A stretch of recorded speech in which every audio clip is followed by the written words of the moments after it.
We need 10 years gap untuk ngejar standar negara berkembang.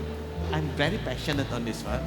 Dan saya nyiapin alatnya, nyiapin beasiswa 2.500 tahun ini dan tahun depan. Sehingga tujuannya cuma satu. Bukan untuk Menkesnya, bukan untuk rektor FK, bukan untuk anggota profesi. Supaya semua ibu, anak, masyarakat Indonesia bisa dapat akses layanan kesehatan yang sepantasnya.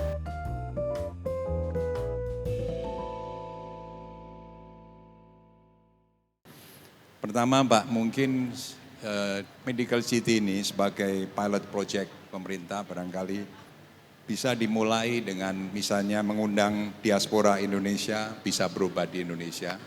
Sebab tentunya sebagai orang-orang Indonesia yang telah bermukim di luar negeri, mereka merasakan bagaimana sebetulnya pembiayaan kesehatan di Amerika, Australia, di Singapura juga sangat tinggi. Padahal di Indonesia sebetulnya bisa memberikan penawaran yang jauh lebih murah dengan standar yang sama, Pak. Nah, ini hal ini sudah dikerjakan di India juga, Pak. Barangkali Bapak ada ide-ide atau rencana apa yang bisa membantu dalam hal ini, Pak? Jadi memang terus terang saya belum terpikir kalau diaspora datang untuk berobat ya. Yang saya baru pikir adalah diaspora ahli kesehatan datang untuk melayani kesehatan di sini. Memang kalau saya jujur Pak Dara, diskusi ya, diaspora di Indonesia yang kelasnya tinggi seperti India, misalnya successful professional, CEO atau businessman, feeling saya mungkin tidak sebanyak India. Tapi yang banyak adalah middle to low workers menurut saya ya.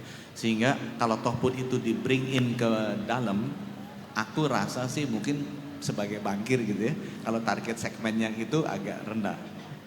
Kalau misalnya targetnya mau ambil Indonesia yang luar yang tinggi, mungkin dihitung dulu Pak berapa banyak ininya. Karena berbeda dengan Indian diaspora. Indian diaspora tuh benar-benar jadi CEO professionals yang high paid workers. Kalau Indonesian ya aku lihat di luar yang jabatannya tinggi, karena orang Indonesia tuh lemahnya nggak bisa jauh-jauh dari keluarga ya, itu sedikit. Jadi nggak apa-apa kalau aku bilang mereka kan pasti pulang, itu bisa diambil. Tapi in my personal opinion mungkin sih nggak banyak ya Pak, Indonesian rich diaspora yang bisa. Ya Pak, sebetulnya ini menyambung yang Bapak sampaikan bahwa kita mestinya menuju ke business primary care Pak, atau preventif, bukannya kuratif. Jadi kalau ini bisa dimulai dengan kemudahannya dalam check up, wellness center Pak ya. Jadi risikonya kan buat mereka untuk datang ke Indonesia tidak berat. Dan biar bagaimana pasti diaspora ini pulang ke Indonesia Pak. Apakah setahun sekali atau tapi waktu datang itu bisa sekalian memperoleh bukan pengobatan Pak, tapi perawatan mungkin Pak. Ini yang insentif ini saya kira perlu dan juga kampanye barangkali Pak perlu diadakan sehingga akan tumbuhlah di sini bisnis-bisnis juga, wellness center, primary care Pak, yang juga kebetulan dari Unpad itu telah membuat academic health system yang kita bekerja sama Pak. Itu mungkin yang kami harapkan adalah semacam insentif atau tidak cukup himbauan kali Pak, tapi biar mereka mau datang. Apa yang kira-kira Pak bisa diberikan? Kalau itu saya 100% setuju Pak. Saya totally primary care person ya. Dan saya masuk anggaran untuk primary care puskesmas posyandu dari Kemenkes itu sekitar 8 triliunan. Sekarang saya total udah 30 triliun yang saya alokasikan ke puskesmas dalam waktu 2 tahun ini. Saya menjabatkan baru 2 tahun. Yang pertama saya pikir dari Kemenkes sendiri mungkin 16-17 T gitu ya. Itu kita masukin lewat DAK. Tapi kita ada lewat BPJS dulu semuanya kuratif.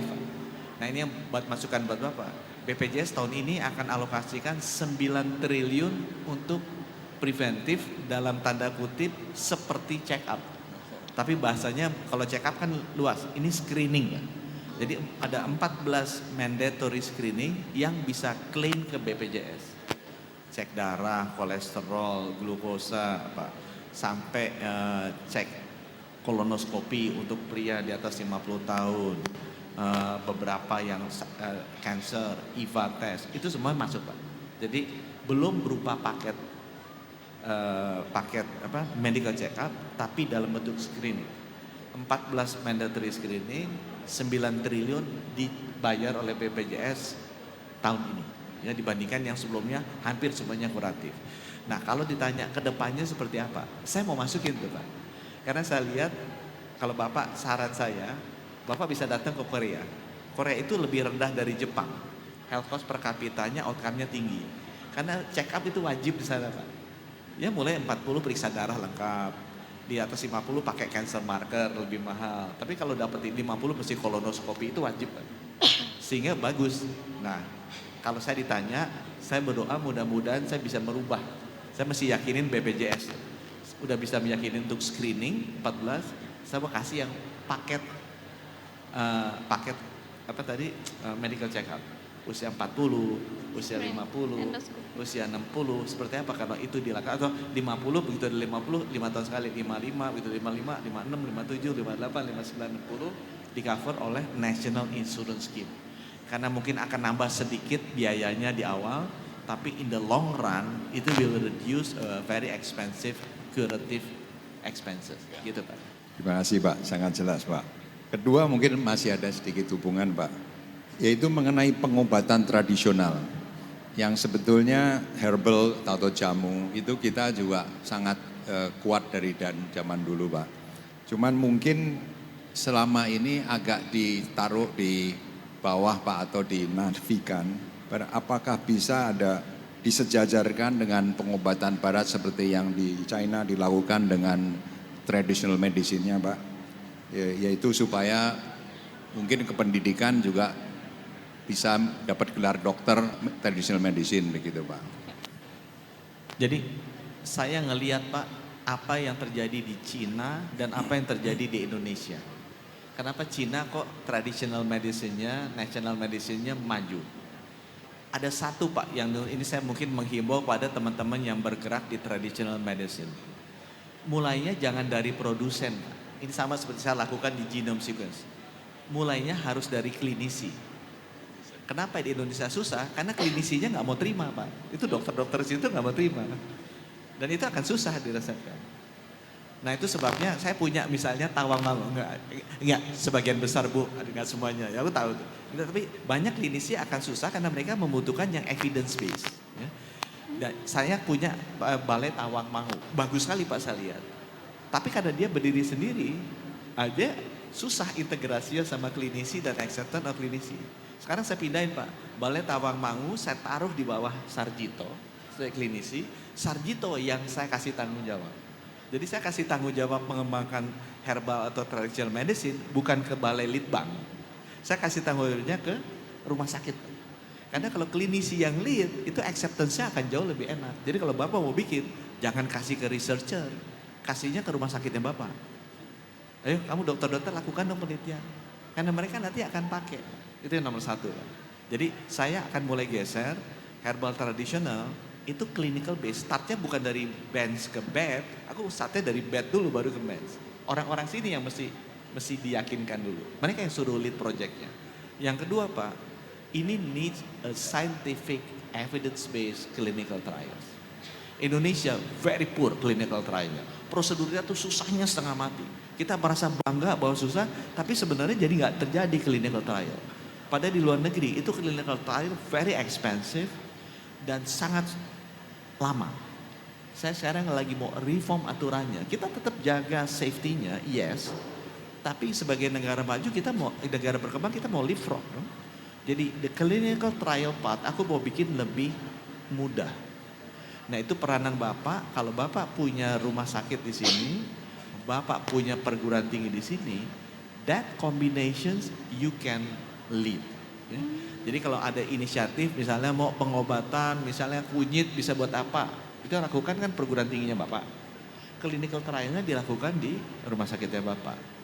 Dengan satu mekanisme yang sangat scientific, tetapi di-lead oleh si klinisi Pak. Kalau di-lead oleh researcher ya, susah nanti meyakinkan klinisinya Pak. Dan itu bisa take 5 years, 10 years, 15 years. Jadi kalau saran saya, kalau Bapak nanya, saya lakukan.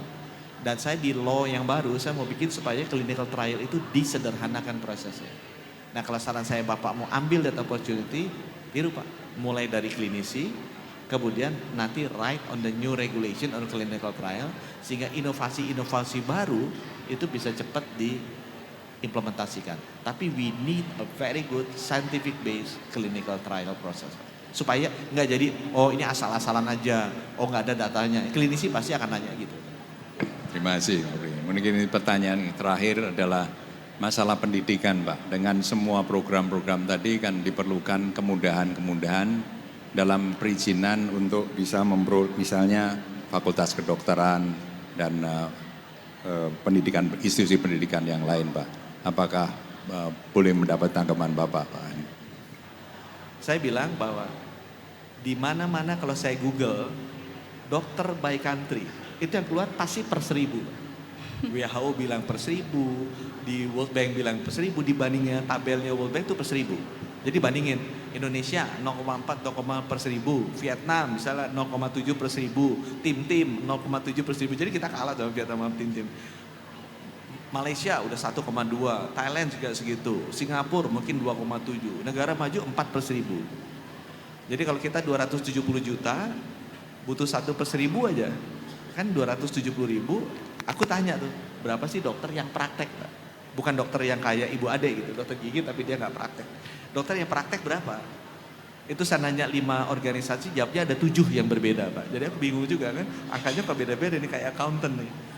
Tapi saya rata-rata, hitung-hitungan saya yang praktek ya, 120 ribu sampai 150 ribu, Pak. Jadi kalau 270 ribu butuhnya 1 per 1000, ini 150 ribu kan kurangnya 120 ribu. 92 FK lulusannya 12 ribu. Jadi we need 10 years gap untuk ngejar standar negara berkembang. Kalau saya ngomong sama orang Singapura, ketua ID Singapura, saya tanya, kamu berapa dokter Singapura? 15 ribu. Oh penduduk berapa? 5 juta. Langsung dia ngomong, Pak kita 3 per 1000. Yang ngomong dia nih, bukan Menkes nih. Kalau dia ngomong ketua ID-nya Singapura, kita 3 per 1000. Kita mau naikin jadi 4 per 1000. Karena konsep family doctor kita mau tekankan. Spesialis buat orang Indonesia aja. Tapi kita Singapura maunya family doctor, biar lebih murah, lebih efisien. Semuanya harus lewat family doctor, dia mau paksa. By community, 1 banding berapa. Spesialis orang Indonesia yang bisa bayar mahal. Tapi Singapurian dia mau bikin begitu supaya lebih produktif. Nah jadi kurang Pak. Spesialis apalagi tadi saya bilang kan. Saya pasang 514 cath lab, nah, kurangnya intervensinya 350, produksinya 30-25 ya 10 tahun. 15 tahun baru kejar. Itu jantung yang paling hebat. Begitu turun ke stroke, intervensi lebih jauh lagi gapnya. Begitu kita turun ke cancer, radio nuklir spesialis atau spesialis radio onkologi lebih jauh lagi Pak. Patologi anatomi pada klinik lebih jauh lagi. Itu bisa 20 tahun ngejarnya. Which is saya juga bingung juga. Karena kejadiannya pasti di luar zaman saya. Jadi kalau ditanya Menkesnya, I will support you all out untuk penambahan jumlah FK dan jumlah spesialis. Why? Because our people need that. Bukan Menkesnya mau. Saya banyak dikritik. Bapak nanti kalau kebanyakan gimana? Gajinya sekarang banyak yang kurang, distribusinya gimana? Saya ke Nias, saya ke Sumba, saya ke Tual. Gak ada dokter Pak. Orang mau ngelahirin juga susah. Di Jakarta banyak, ya, tapi tetap di Jakarta juga populasinya banyak Pak. Kalau kita datang ke Lebak, ke mana Pandeglang, itu emangnya ada dokter spesialis. Itu aku nggak tahu zamannya Ibu Siti Fadila apa sebelumnya. Semua rumah sakit RSUD harus punya 7 dokter spesialis. Aku lupa zaman Ibu Fadila apa sebelum Ibu Fadila. Sampai sekarang Pak 77 tahun Indonesia Merdeka yang keisi cuma 50%. 50%. Kurangnya tuh 3 ribuan spesialis. Jadi kalau saya ditanya, that doesn't strike my logic. Aku sih anak ITB bisa aja hanya tambah kurang gitu. Tapi kurangnya tuh banyak. Jadi kalau kemudian di moratorium FK-nya, dokter spesialisnya, itu prodinya nggak bisa ditambah, ya aku bingung gitu kan. Kenapa begitu? Karena kita kekurangan dokter Pak. Sangat kekurangan dokter. Saya mau tambah cath lab, mau tambah linek, mau tambah itu, nggak ada dokternya Pak.